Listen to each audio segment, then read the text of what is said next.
Good morning friends. আজ সন্ধ্যাবেলা বললাম একটু পাস্তা করব। এখানে পাস্তাটা সিদ্ধ করাই আছে আর সবজিগুলো আগে থেকেই কেটে রেখেছি। একটা জিনিস মিসিং আছে, গাজরটা। গাজর বাদেই করব। তো চলো আগে কড়াটা গরম করে নিই, দেখা হচ্ছে তারপরে।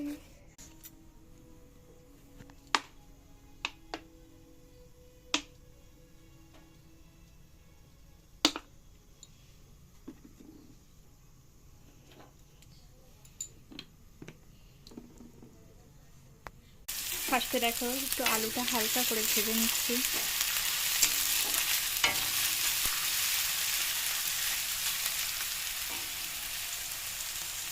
দেখো আলুটা ভাজা হয়ে গেছে। এবার ফুলকপিটা দিয়েছি, একটু সামান্য ফুলকপি দিয়েছি, অল্প পরিমাণ করব, একটু নেড়ে নিই।